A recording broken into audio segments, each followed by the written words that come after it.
The merchant's bold stand. The morning sun cast long shadows across the cobblestones of London as Thomas Hartwell pushed his wooden cart through the narrow streets. It was 1685, and King James II had just taken the throne. Thomas was a simple cloth merchant who had worked these same streets for 15 years, selling fine fabrics to nobles and common folk alike. He knew every crack in the pavement, every friendly face behind the shop windows, and every rule that governed the bustling marketplace. But this particular morning would change everything for Thomas. As he approached his usual spot near the palace gates, he noticed something different. The royal guards, dressed in their distinctive red coats and tall black hats, had formed a line blocking the entire street. Their leader, a stern-faced captain with a thick mustache, held up his hand as Thomas approached. "No merchants allowed past this point," the captain declared, his voice carrying the authority of the crown. "New orders from His Majesty. The area is reserved for royal business only." Thomas felt his heart sink. This spot had been his livelihood for years. His father had sold goods here before him, and his grandfather before that. 3 generations of Hartwells had served the people of London from this very corner. The location was perfect because nobles passed by on their way to court, and servants from the palace often stopped to purchase items for their masters. "But sir," Thomas said respectfully, removing his worn cap, "I have a permit signed by the previous king himself. I pay my taxes faithfully and I've never caused any trouble. My family depends on this spot for our daily bread." The captain's eyes narrowed as he looked down at the humble merchant. "I don't care about old permits or your family's history. The king has spoken and his word is law. Move along before I have you arrested for disobedience." Thomas felt a surge of anger rise in his chest, but he tried to remain calm. He had a wife and 3 young children at home, waiting for him to return with the day's earnings. His youngest daughter was sick and needed medicine that cost more than they could afford. Every day counted. "Please, sir," Thomas tried again, his voice trembling slightly. "Could you perhaps speak to your superior? I'm not asking for special treatment, just the right to continue my honest work. I serve many of the palace staff, and they rely on me for quality goods at fair prices." The captain stepped closer, his face reddening with irritation. "Are you questioning the king's orders? Are you suggesting that your little business is more important than royal security?" His hand moved to rest on the hilt of his sword, a clear warning. Thomas knew he was walking on dangerous ground, but desperation made him bold. "I'm not questioning anything, sir. I'm simply asking for fairness. My family has served this community for 3 generations. We've been loyal subjects through good times and bad. Surely there must be some accommodation possible." The other guards began to shift uncomfortably, sensing the tension building between their captain and the persistent merchant. Some of them had bought cloth from Thomas before, and knew him to be an honest, hard-working man. But duty came first, and they could not openly side with him against their superior. "Final warning," the captain said, his voice dropping to a menacing whisper. "Take your cart and leave or face the consequences. The king's guards do not negotiate with common merchants." Thomas looked around at the faces of the guards, hoping to see some sign of sympathy or understanding. A few avoided his gaze, clearly uncomfortable with the situation. One young guard, barely out of his teens, looked as if he wanted to say something but remained silent. The merchant realized he had reached a crossroads. He could accept this injustice and find another location, probably less profitable and certainly less convenient for his customers, or he could make a stand for what he believed was right, knowing full well that challenging the royal guard could lead to serious consequences. Taking a deep breath, Thomas straightened his shoulders and looked the captain directly in the eye. "Sir, with all due respect, I cannot simply abandon my rightful place without proper cause. I have done nothing wrong, and I have the legal right to be here. I will not move unless you can show me a written order from the king himself, properly sealed and witnessed." The captain's face turned purple with rage. No common merchant had ever dared to make such a demand of him. The other guards tensed, their hands moving instinctively toward their weapons. The few passers-by who had been watching the confrontation quickly hurried away, sensing trouble brewing. "You dare demand proof from a royal guard?" the captain roared. "Your insolence knows no bounds. Men, arrest this troublemaker for defying lawful authority and disturbing the king's peace." As the guards moved toward him, Thomas stood his ground, his hands shaking but his resolve firm. He had made his choice, and there was no turning back now. Whatever happened next would determine not only his fate, but also serve as an example to others about the price of standing up to absolute power. The confrontation had begun, and Thomas Hartwell, a simple cloth merchant, had just challenged the might of the royal guard. The consequences would ripple far beyond this single morning, affecting not just his own life, but the lives of everyone who witnessed his courage and paid the price for their convictions. The scholar's dangerous words. The candlelight flickered across the pages of ancient books as Professor William Blackthorne worked late into the night in his study at Oxford University. It was 1688, 3 years after Thomas Hartwell's arrest had sent shockwaves through London's merchant community. William was a respected scholar of law and history, known for his brilliant lectures and his ability to explain complex legal principles to his students. Unlike Thomas, William came from a family of minor nobility. His father had been a knight who served the crown faithfully, and William himself had always enjoyed the privileges that came with his social position. He had access to the royal library, invitations to court functions, and the respect of his peers. But all of that was about to change because of what he had discovered in his research. For months, William had been studying the ancient laws and customs that governed England. He was preparing a comprehensive book about the legal foundations of royal authority, a project that had the blessing of several high-ranking officials. But as he dug deeper into historical documents, he began to uncover troubling information about the limits of royal power and the rights of common citizens. The documents he found suggested that many of the harsh punishments being carried out by the royal guard were actually illegal under England's own ancient laws. Kings were supposed to govern according to established legal principles, not according to their personal whims. The evidence was overwhelming, and William felt compelled to share his findings with the world. He decided to publish his research in a pamphlet titled The True Limits of Royal Authority. In careful, scholarly language, he outlined how recent actions by the king and his guards violated centuries-old legal traditions. He wrote about cases like Thomas Hartwell, showing how loyal subjects were being punished without proper legal proceedings. When the pamphlet appeared in London bookshops, it created an immediate sensation. Common people read it eagerly, finding comfort in the idea that even kings had to follow the law. Nobles discussed it in hushed tones at dinner parties. Students at universities across England passed copies from hand to hand, debating the ideas late into the night. But the royal court was not pleased. King James II was particularly angry because William's pamphlet challenged the very foundation of his authority. The king believed that he ruled by divine right, answerable only to God, not to ancient laws written by long-dead lawmakers. Within a week of the pamphlet's publication, Captain Morrison, the same man who had arrested Thomas Hartwell, appeared at William's door with a squad of royal guards. This time, however, the captain was more cautious. William was not a common merchant who could be arrested without consequences. He was a respected academic with connections throughout English society. Professor Blackthorne, the captain said with forced politeness, His Majesty requests your presence at court to discuss your recent publication.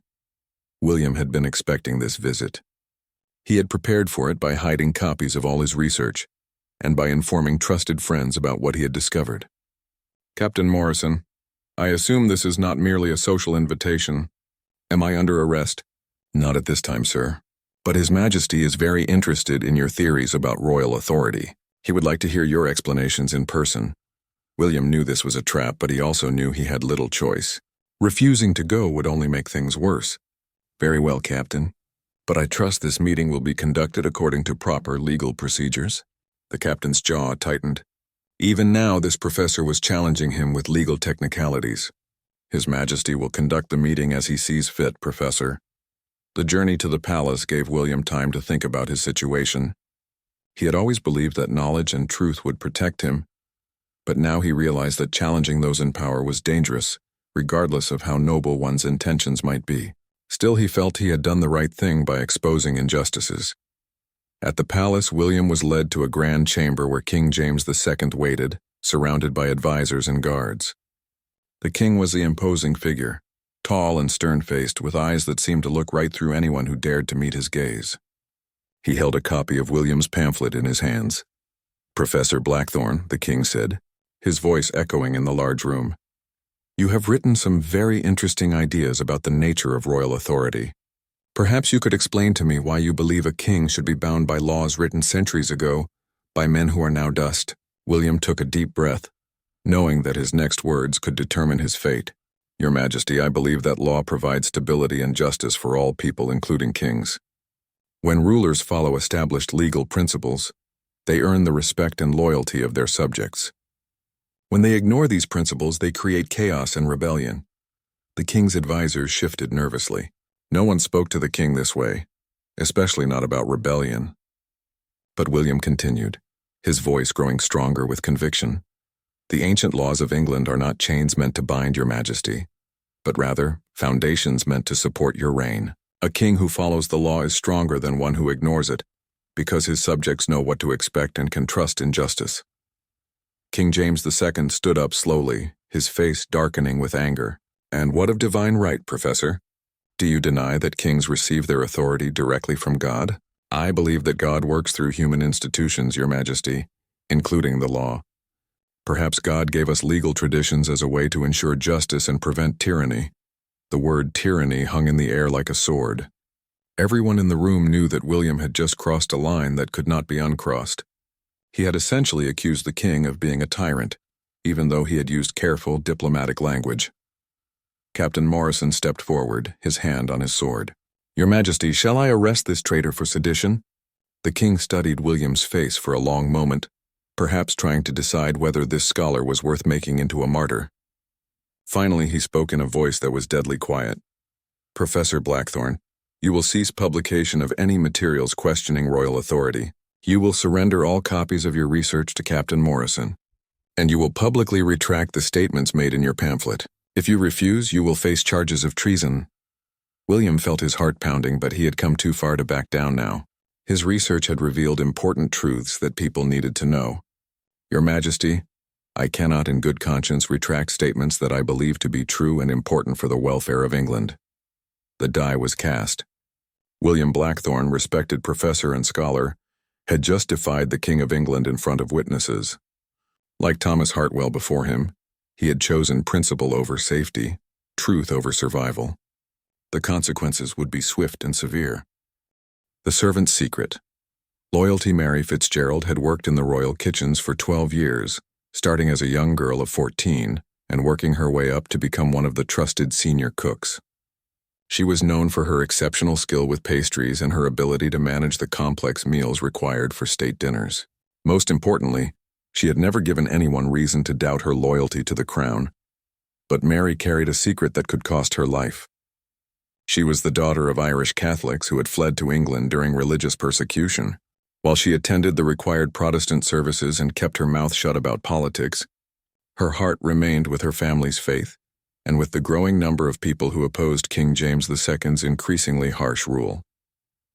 The year was 1689, and Mary had witnessed firsthand how the king treated those who dared to question his authority.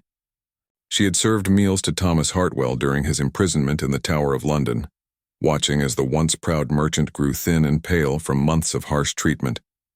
She had also heard the whispered conversations among the nobles about Professor Blackthorne's disappearance after his confrontation with the king.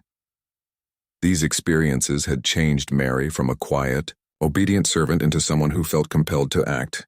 When she learned that a group of nobles and commoners were secretly planning to resist the king's tyranny, she knew she had to help, despite the enormous risks involved. Her position in the royal kitchens gave her access to information that could be valuable to the resistance.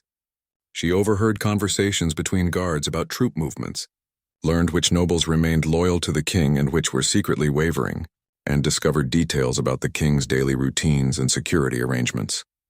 Mary began passing this information to the resistance through a network of servants, shopkeepers and craftsmen who moved freely throughout London. She was careful, leaving coded messages in predetermined locations and never meeting directly with the resistance leaders.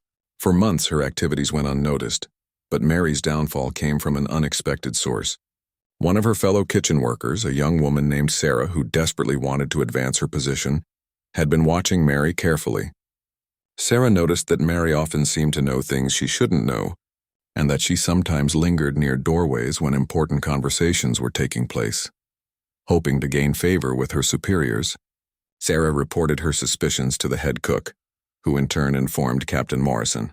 The captain, still smarting from his failures to completely crush the growing resistance movement, was eager for any lead that might help him identify the spies he was certain were operating within the palace itself. Mary was working on preparations for a grand feast when Captain Morrison entered the kitchen with 4 armed guards. The busy kitchen fell silent as everyone stopped their work to stare at the unexpected visitors. Mary felt her blood turn cold, but she forced herself to continue kneading the bread dough in front of her, trying to appear calm. "Mary Fitzgerald," the captain announced, his voice cutting through the kitchen noise like a blade. "You will come with us for questioning." Mary's hands trembled as she wiped them on her apron, but she managed to keep her voice steady. "Yes, sir. May I ask what this concerns?" "You may ask, but you will receive no answers until we reach the interrogation chamber," Captain Morrison replied coldly. "Guards, escort Miss Fitzgerald to the tower." As Mary was led away, she could hear the whispers of her fellow workers behind her. Some sounded sympathetic, others fearful that they might be next. Sarah, the one who had betrayed her, looked pleased with herself, clearly expecting some reward for her information. The Tower of London was a place that haunted the nightmares of anyone who opposed royal authority. Its thick stone walls had witnessed countless interrogations, tortures, and executions over the centuries. As Mary was pushed through its massive gates, she tried to prepare herself mentally for whatever lay ahead. The interrogation chamber was a cold, damp room, lit only by flickering torches. Captain Morrison sat behind a wooden table while 2 guards stood at attention nearby. Mary was forced to stand in the center of the room, her hands shackled behind her back. "Mary Fitzgerald," the captain began, consulting a sheaf of papers. "You have been accused of spying for enemies of the crown.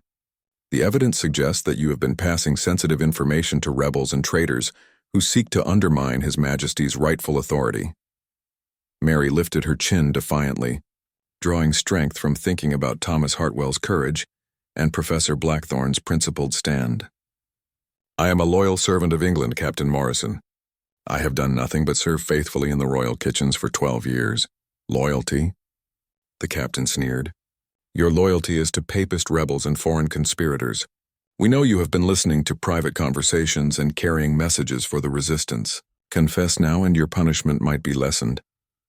"I have nothing to confess because I have done nothing wrong," Mary replied, though her voice shook slightly with fear.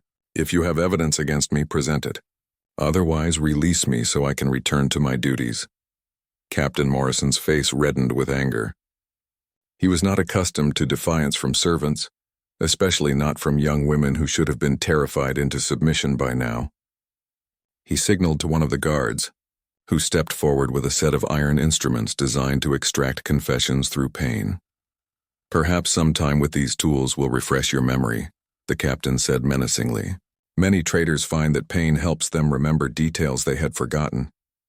Mary felt terror wash over her as she looked at the torture devices, but she also felt a strange sense of pride.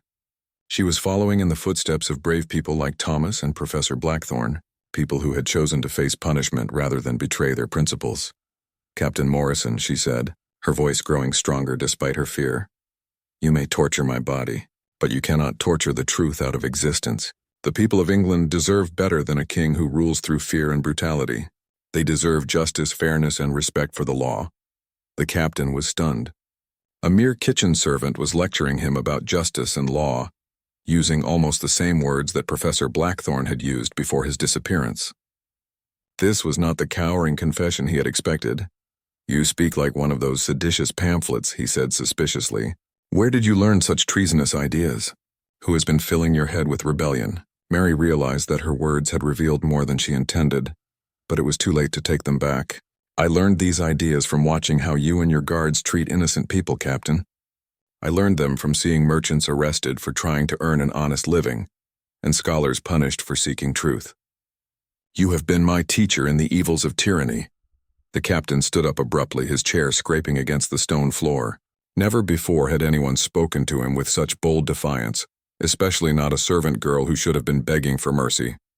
Mary Fitzgerald had not only challenged the royal guard's authority, but had done so with eloquence and courage that would have impressed even Professor Blackthorne himself.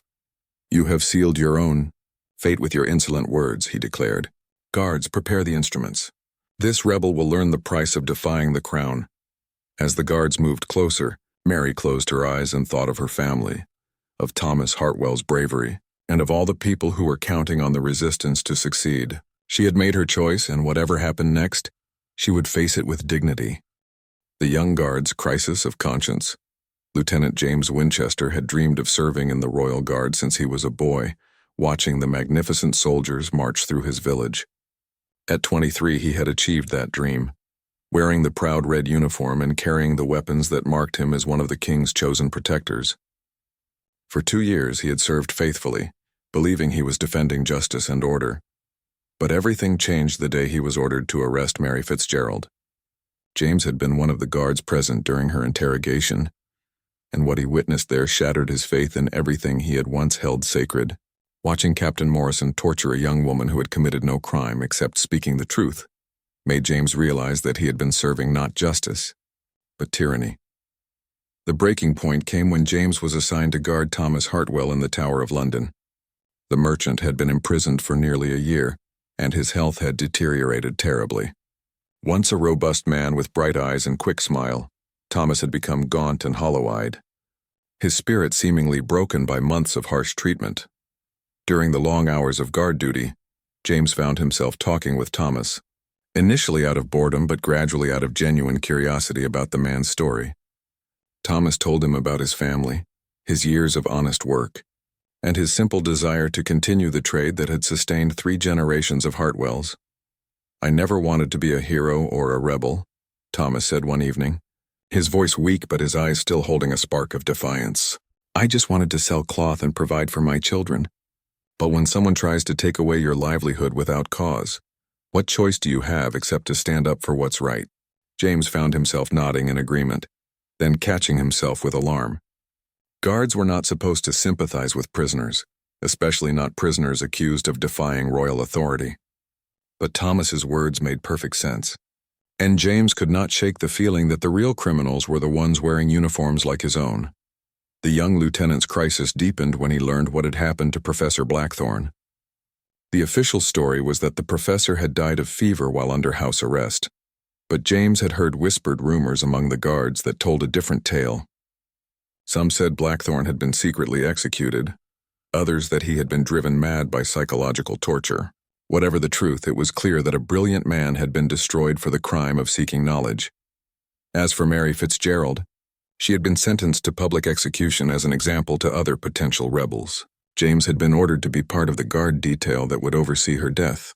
The thought of watching the brave young woman die for her principles made him physically ill. All of these experiences had been building pressure in James's mind, like water behind a dam. The final crack came when Captain Morrison called a meeting of all the guards to announce new orders from the king. They were to begin conducting random searches of homes and businesses throughout London, looking for seditious materials or evidence of rebellion. "His Majesty has decided that the time for patience is over," the captain announced, his scarred face grim with determination. "We will search every building, question every citizen, and arrest anyone who shows the slightest sign of disloyalty. England will be purged of rebels and traitors once and for all." The other guards nodded their approval, but James felt sick to his stomach. He thought about all the innocent families who would be terrorized by these searches, all the ordinary people who would be arrested on the flimsiest of suspicions. The king's paranoia was turning England into a prison where no one was safe. That night, James lay awake in his barracks bed, staring at the ceiling and wrestling with his conscience. He had sworn an oath to serve the crown faithfully, but what happened when the crown itself became the enemy of everything he believed in? What happened when loyalty meant betraying justice? By morning, James had made his decision. He would not participate in the mass arrests and searches. More than that, he would actively work to prevent them. If that made him a traitor in the eyes of the law, then so be it. He had learned from Thomas, Professor Blackthorne, and Mary that some principles were worth more than safety or career advancement. James's first act of rebellion was small but significant. During a raid on a bookshop suspected of selling seditious pamphlets, he deliberately warned the owner by knocking loudly on the door and calling out official warnings, giving the man time to hide the forbidden books. When Captain Morrison demanded to know why James had made so much noise, the young lieutenant claimed he was following proper procedures for legal searches. But James's activities did not go unnoticed for long. Captain Morrison had become expert at detecting signs of disloyalty among his men, and he quickly began to suspect that someone in his unit was sabotaging their operations. When 3 more raids failed to uncover evidence because the targets had been mysteriously warned in advance, the captain decided to set a trap. He called James into his office and gave him special orders for a secret mission. "Lieutenant Winchester, I have a special assignment for you. Tomorrow night we will be arresting a group of rebels who have been meeting in the cellar of St. Mark's Church. This information is highly confidential. I am trusting you with it, because I believe you are one of my most loyal men." James felt his heart racing, but he kept his expression neutral. "Thank you for your confidence, sir. I will carry out your orders precisely." "Good," Morrison said, studying James's face carefully. "The operation begins at midnight. Make sure you are ready." James left the captain's office knowing that he faced an impossible choice. If he warned the people meeting at St. Mark's Church, he would save innocent lives but expose himself as the traitor Morrison suspected him to be.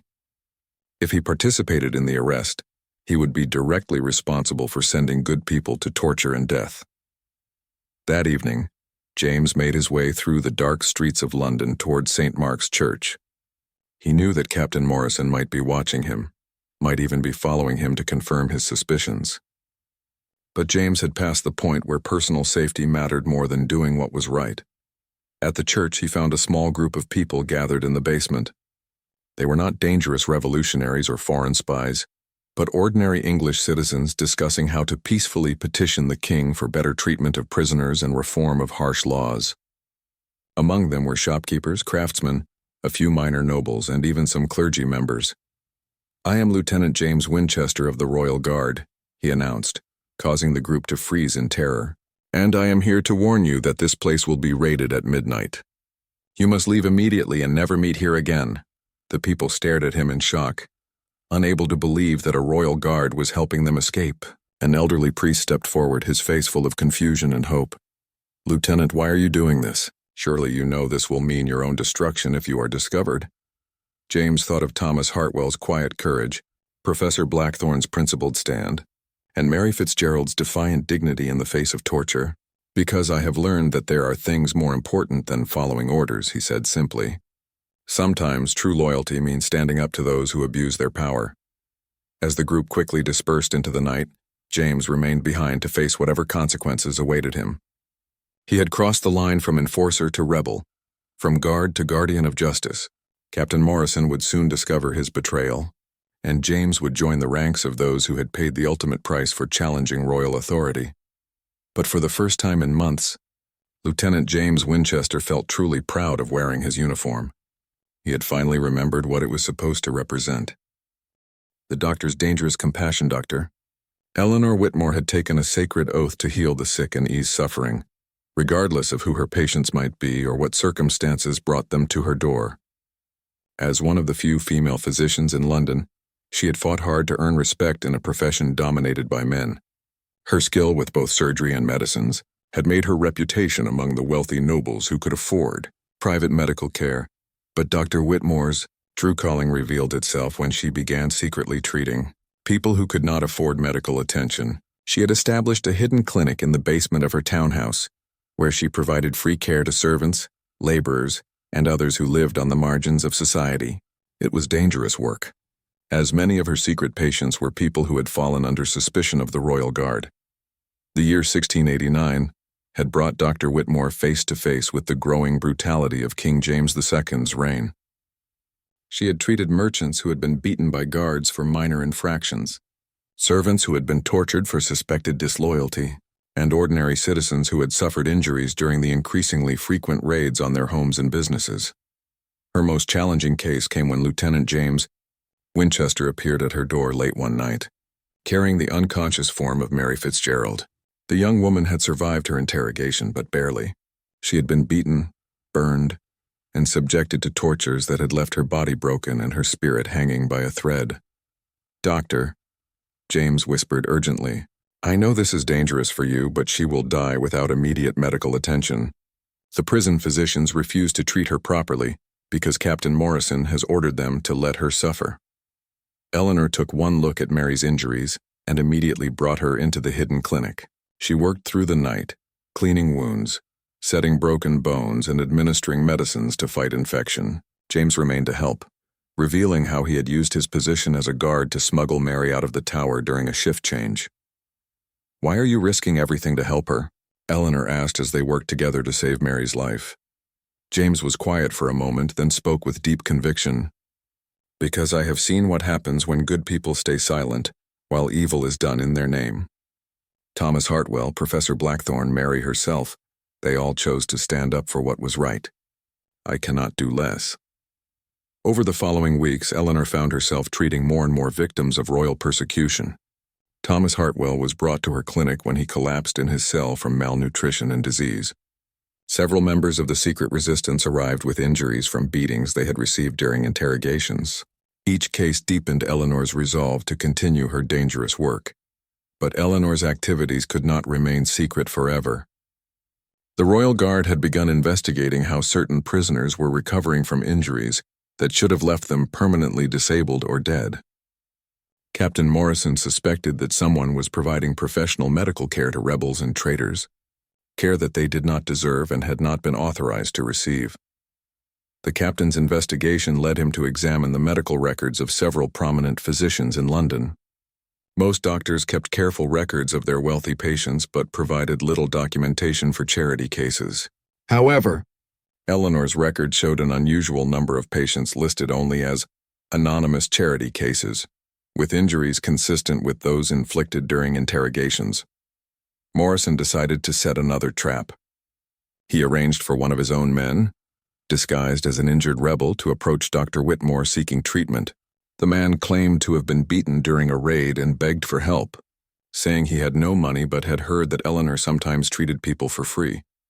Eleanor's compassionate nature made it impossible for her to turn away anyone who was suffering. She brought the disguised guard into her clinic and began treating his fake injuries, never suspecting that she was providing evidence for her own arrest. The man carefully observed the layout of her hidden medical facility, the supplies she had available, and the other patients who were present. 3 days later, Captain Morrison arrived at Eleanor's house with a squad of guards and a warrant for her arrest. They had timed their raid for early morning, hoping to catch her off guard and unprepared. But Eleanor had been expecting this visit for weeks, knowing that her luck could not hold forever. "Dr. Eleanor Whitmore," the captain announced as his men burst through her front door, "you are under arrest for providing aid and comfort to enemies of the crown, practicing medicine without proper royal authorization, and conspiracy against His Majesty's government." Eleanor stood calmly in her study, already dressed and ready for the day. She had prepared for this moment by destroying any records that might implicate her patients or reveal the identities of people who had helped her.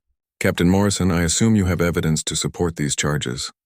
"We have all the evidence we need, Doctor, including testimony from patients you treated and detailed observations of your illegal medical activities." Morrison gestured toward the disguised guard, who stepped forward to confirm his infiltration of her clinic. "I see," Eleanor said quietly, her voice showing no surprise at the betrayal. "And what exactly do you consider illegal about providing medical care to people who are suffering?" Morrison's face twisted with anger. "Illegal is treating rebels and traitors who should be left to suffer the consequences of their actions. Illegal is helping enemies of the king recover from lawful punishments. Illegal is conspiring with known seditionists like Lieutenant Winchester." At the mention of James's name, Eleanor felt a stab of fear. If they knew about his involvement, it meant he was either captured or in terrible danger. Lieutenant Winchester is a good man who chose conscience over blind obedience. If that makes him a criminal in your eyes, then your justice system has become corrupted beyond redemption. "My justice system?" the captain roared. "I serve the king's justice, the only justice that matters in England." Eleanor met his angry gaze with calm dignity. "True justice heals rather than harms, Captain. It protects the innocent rather than persecuting them. It shows mercy to the suffering rather than adding to their pain. If you cannot understand these principles, then you understand nothing about justice at all." The other guards shifted uncomfortably at her words. Several of them had been treated by Dr. Whitmore or had family members who had benefited from her care. They respected her reputation as a skilled physician and a compassionate person, making it difficult to see her as a dangerous criminal. Captain Morrison noticed his men's hesitation and became even more enraged. "This woman has betrayed the trust placed in her profession," he declared loudly, as much for his guard's benefit as for Eleanor's. "She has used her medical knowledge to aid rebels and enemies. She is no better than the traitors she has been treating." Eleanor straightened her shoulders and looked directly at each of the guards in turn. "I have taken an oath to preserve life and relieve suffering wherever I find it. That oath does not allow me to ask about politics or loyalty before treating a patient's wounds. If saving lives makes me a traitor, then I am proud to bear that title." One of the younger guards, barely older than James Winchester had been when he first joined the Royal Guard, stepped forward hesitantly. "Dr. Whitmore, you treated my mother when she was dying of fever. You asked for no payment and visited her every day until she recovered. How can you be called a traitor when you have shown such kindness?" Morrison spun around to face the young guard, his face purple with rage. "Silence! You will not question royal authority, or you will find yourself in chains alongside this criminal." But Eleanor's words and the young guard's testimony had planted seeds of doubt among the other men. They began to whisper among themselves, questioning whether treating sick people could really be considered treason. Some remembered Professor Blackthorne's arguments about the rule of law. Others thought about Thomas Hartwell's simple desire to provide for his family. Seeing that his authority was being undermined, Morrison decided to end the confrontation quickly. "Dr. Whitmore, you will come with us immediately. Your illegal clinic will be destroyed and all your medical supplies confiscated. Any patients found here will be arrested as accomplices to your crimes." Eleanor's heart sank at the mention of her patients. In the hidden basement clinic, several people were still recovering from serious injuries. Moving them now could kill them, but leaving them would mean certain arrest and probable death. "Captain Morrison, I will come with you willingly if you promise to allow my patients to receive proper medical care. They are not criminals, just ordinary people who were injured through no fault of their own." Morrison sneered at her proposal. "You are in no position to make demands, doctor. Your patients chose to associate with a traitor, and they will face the consequences of that choice." Eleanor realized that negotiation was hopeless. Morrison was determined to punish not only her, but anyone who had been helped by her compassion. She thought about all the people she had saved over the years, all the lives that had been preserved by her willingness to risk her own safety. "Very well, Captain," she said with quiet dignity, "but know this. Every person you harm today, every patient you allow to suffer, every act of cruelty you commit in the King's name diminishes." The captain's moment of truth. Captain Morrison had built his entire identity around absolute loyalty to the crown and unquestioning obedience to royal authority. For 15 years he had served King James II with ruthless efficiency, crushing dissent and maintaining order through fear and intimidation. He had arrested merchants, scholars, servants, guards, and doctors without a moment's hesitation, believing that any challenge to royal power was a threat to civilization itself. But by the winter of 1689, even Morrison was beginning to feel the weight of his actions. The cells of the Tower of London were overflowing with prisoners, many of them people whose only crime had been speaking their minds or showing compassion to others. The streets of London had grown sullen and fearful, with ordinary citizens hurrying past guards and avoiding eye contact whenever possible. The breaking point came when Morrison received orders that shocked even his hardened conscience. King James II, increasingly paranoid about rebellion and convinced that his harsh measures were not harsh enough, had decided to implement a new policy. All prisoners currently held for political crimes would be publicly executed as a warning to potential rebels. This included not only people like Thomas Hartwell and Mary Fitzgerald, but also dozens of others whose only offenses had been minor infractions or suspected sympathies. Among those scheduled for execution was Morrison's own nephew, Peter, a young clerk who had been arrested for copying and distributing Professor Blackthorne's pamphlet. Peter had always been a quiet, studious young man who spent his time reading books and writing poetry. His involvement with the resistance had been minimal, limited to sharing ideas rather than taking action. When Morrison saw Peter's name on the execution list, he felt something crack inside his chest. This was not some abstract enemy of the state, but his sister's son, a boy he had watched grow up and had even encouraged to pursue education and learning. The thought of Peter facing the executioner's axe made Morrison physically ill. For the first time in his career, Morrison requested a private audience with the king to discuss the execution orders. King James II received him in the same grand chamber where Professor Blackthorne had made his fateful stand, and Morrison found himself remembering that confrontation with uncomfortable clarity. "Your Majesty," Morrison began carefully, "I have reviewed the list of prisoners to be executed, "and I wonder if perhaps some of them might be granted mercy. Many are guilty of minor offenses that hardly seem to warrant death." The king's eyes narrowed as he studied his most trusted captain. "Captain Morrison, are you questioning my judgment? These people are all enemies of the state who have chosen rebellion over loyalty. They must all die to send a clear message that defiance will not be tolerated." Morrison felt sweat beating on his forehead as he struggled to find the right words. "Of course I would never question your Majesty's wisdom. I simply thought that perhaps showing mercy to some of the lesser offenders might demonstrate royal benevolence and actually strengthen your position." King James II stood up abruptly, his face darkening with suspicion. "Mercy, benevolence? Captain Morrison, you sound disturbingly similar to those rebels you have been arresting. Perhaps their poisonous ideas have begun to infect your own thinking." The accusation hit Morrison like a physical blow. After 15 years of absolute loyalty, after sacrificing his own conscience repeatedly in service to the crown, he was being accused of disloyalty for asking about mercy for his nephew. The irony was bitter and overwhelming. "Your Majesty, I have served you faithfully for 15 years. I have never questioned your orders or hesitated to carry out your commands. I am asking not out of disloyalty, but out of concern for your reign. The people of London are growing restless, and these mass executions might push them toward open rebellion rather than submission." The king's expression grew even more dangerous. "The people will learn to submit through fear, Captain. And if you have lost the stomach for enforcing my will, perhaps I need to find someone who has not been corrupted by contact with rebels and traitors." Morrison realized that he was now walking the same treacherous path that had led Thomas, Professor Blackthorne, Mary, James, and Dr. Whitmore to their downfalls.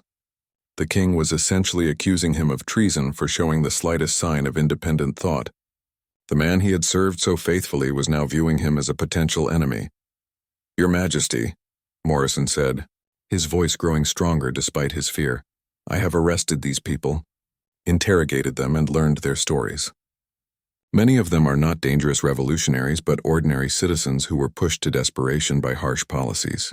Thomas Hartwell simply wanted to continue his family business. Professor Blackthorne sought truth through scholarship. Dr. Whitmore treated sick people. Are these really crimes that deserve death?" King James II stared at Morrison in amazement. His most ruthless enforcer, the man who had carried out his harshest orders without question, was now defending the very people he had arrested. "Captain Morrison, you have clearly been infected by the same seditious thinking that has corrupted these rebels. Perhaps you should join them in their cells to consider the consequences of disloyalty." The threat was unmistakable. Morrison had crossed the line from trusted servant to suspected traitor in the space of a single conversation. Everything he had worked for, everything he had believed in, everything he had sacrificed was now crumbling around him. But strangely, instead of fear, he felt a sense of liberation. "Your Majesty," Morrison said, straightening to his full height and looking directly into the king's eyes, "I have been your faithful servant for 15 years. I have arrested innocent people, broken up families, and caused suffering that will haunt me for the rest of my life. I did these things because I believed I was serving justice and order, but I now see that I have been serving only cruelty and tyranny." The king's face turned purple with rage. No one, not even his most trusted advisors, had ever spoken to him with such direct defiance. "Guards," he roared, "arrest this traitor immediately!" But something unprecedented happened. The guards in the chamber hesitated, looking uncertainly at their captain and then at each other. These were men who had served under Morrison for years, who respected his leadership and courage. The idea of arresting their own commander for speaking the truth seemed wrong to them, regardless of royal orders. Morrison noticed their hesitation and felt a surge of hope. Perhaps the seeds of doubt that had been planted by Thomas, Professor Blackthorne, Mary, James, and Dr. Whitmore had taken root more deeply than anyone realized. Perhaps even the royal guard was beginning to question the righteousness of their cause. "Men," Morrison said, addressing his guards directly. "You have followed my orders faithfully, as I have followed the king's. But now I ask you to think carefully about what those orders have accomplished. Have we made England safer? Have we protected innocent people? Have we served justice? Or have we simply spread fear and suffering in the name of authority?" The guards exchanged glances, clearly torn between their duty to the king and their loyalty to their captain. Some of them were thinking about their own families, their own consciences, and the price they had paid for blind obedience. King James II realized that he was witnessing something far more dangerous than individual rebellion. He was seeing the potential collapse of the entire system of fear and intimidation that had kept him in power. If his own guards began to question their orders, his reign would be over. "I am your king," he screamed, his voice echoing through the chamber. "You will obey me without question or face execution for treason." But Morrison stepped forward, placing himself between the king and his men. "You are the king of England," he said quietly. "But that does not make you the king of conscience. These men have souls as well as swords, and you cannot command them to ignore both justice and mercy forever." Captain Morrison, the king's most trusted enforcer, had finally joined the ranks of those who chose principle over power. His transformation was complete, and with it came the realization that the reign of King James II was about to face its greatest challenge yet. The final reckoning, the confrontation between King James II and Captain Morrison, had shattered the last illusion of royal invincibility. Word of the captain's defiance spread through the palace like wildfire, carried by servants who had witnessed the scene and guards who had been present in the chamber. Within hours, the story had reached every corner of London, transforming Morrison from the symbol of royal oppression into an unlikely hero of resistance. The king's response was swift and desperate. Unable to trust his own guards, he called in foreign mercenaries to maintain order and began planning the mass execution of all political prisoners, including his former captain. But James II had underestimated the power of the example set by Thomas Hartwell, Professor Blackthorne, Mary Fitzgerald, Lieutenant Winchester, Dr. Whitmore, and finally Captain Morrison himself. The people of London had watched each of these individuals choose principle over safety, courage over compliance. They had seen ordinary citizens stand up to absolute power and maintain their dignity, even in the face of torture and death. These examples had planted seeds of courage throughout the city, seeds that now began to bloom into open resistance. Thomas Hartwell, despite his year of imprisonment and suffering, had become a symbol of honest perseverance. His story inspired other merchants and craftsmen to refuse unfair taxes and regulations. They began organizing boycotts of royal policies and establishing their own networks of mutual support that bypassed official channels. Professor Blackthorne's ideas about the rule of law had spread far beyond his original pamphlet. Students and scholars throughout England were secretly copying and distributing his writings, adding their own research and arguments. Universities became centers of intellectual resistance where young people learned that governments should serve the people, not the reverse. Mary Fitzgerald's courage had resonated strongly among servants and working people throughout London. They began forming secret societies dedicated to protecting each other from royal persecution and sharing information about guard movements and planned raids. Her example showed that even people with no wealth or status could make a difference. Through bravery and solidarity, Lieutenant Winchester's transformation from enforcer to protector had inspired other soldiers to question their orders and their loyalty. Small groups of guards began secretly warning civilians about upcoming raids and providing information to the resistance. Some openly refused to participate in the harshest punishments, accepting their own arrest rather than harm innocent people. Dr. Whitmore's compassionate defiance had galvanized the medical community and religious leaders throughout England. Physicians began treating victims of royal persecution without regard for the legal consequences, while priests and ministers used their pulpits to speak about justice and mercy. Her example showed that professional ethics could be more important than political compliance. Captain Morrison's final stand had proven that even the most loyal servants of tyranny could be awakened to conscience. His transformation gave hope to people who had thought that the system could never be changed from within. Other high-ranking officials began to quietly question their own roles in the king's increasingly brutal policies. The cumulative effect of all these individual acts of courage was a complete breakdown of the fear that had held King James II's system together. People who had once cowered before royal authority now stood tall and demanded justice. The king's foreign mercenaries found themselves facing not isolated rebels, but an entire population that had lost its willingness to submit to tyranny. The end came more quickly than anyone had expected. When the mercenaries attempted to carry out the mass executions that the king had ordered, they found the prisons surrounded by thousands of London citizens who had come to bear witness and protest. The sight of so many ordinary people willing to risk their lives to protect political prisoners unnerved even the hardened foreign soldiers. As the crowd grew larger and more determined, some of the mercenaries began to waver. They had been hired to maintain order, not to massacre civilians who were demanding basic human rights.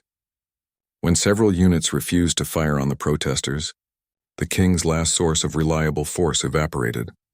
In the Tower of London, Thomas Hartwell was released by guards who could no longer justify keeping an innocent man in chains.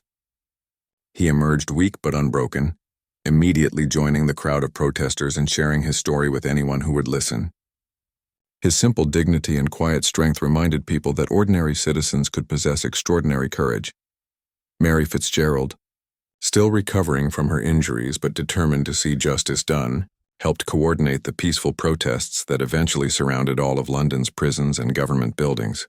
Her organizational skills and moral authority made her a natural leader in the movement that was transforming English society. Dr. Whitmore established medical stations throughout the city to treat anyone who was injured. During the confrontations with royal forces, her clinics became symbols of the healing that England needed after years of division and brutality. She worked tirelessly to save lives. Regardless of which side people had been on, Lieutenant Winchester and other reformed guards provided crucial intelligence about the king's plans and helped protect civilian protesters from the remaining loyal forces. His knowledge of military tactics and palace security proved invaluable in preventing the violence that the king desperately wanted to provoke. Even Captain Morrison, despite his years as an enforcer of royal will, found redemption by using his authority to prevent the worst atrocities that had been planned. His detailed knowledge of the king's crimes and policies became essential evidence in the legal proceedings that followed. King James II, faced with the complete collapse of his support and the united opposition of his own people, finally agreed to abdicate, rather than face certain deposition. The reign of terror that had begun with simple acts of persecution had ended with a revolution inspired by individual courage and collective conscience. The new government that emerged from this peaceful transformation was built on the principles that Professor Blackthorne had outlined in his forbidden pamphlet. Laws protected individual rights, courts operated independently of royal influence, and government officials were held accountable for their actions. The rule of law replaced the rule of fear. Thomas Hartwell returned to his corner near the palace gates, where he resumed selling fine cloth to a community that now understood the value of supporting honest merchants. His simple persistence had helped prove that ordinary people possessed the power to change the world when they refused to accept injustice. Professor Blackthorne's ideas became the foundation of a new legal system that protected scholars, merchants, servants, and all other citizens from arbitrary persecution. His scholarship had shown that knowledge and truth were more powerful than armies and prisons. Mary Fitzgerald became an advocate for workers' rights and social justice, using her experience to help create laws that protected servants and laborers from abuse. Her courage had demonstrated that even the most powerless members of society could make their voices heard. Lieutenant Winchester helped establish new training programs for guards and soldiers that emphasized protection of citizens rather than intimidation of potential enemies. His transformation had proven that people could change and choose justice over convenience.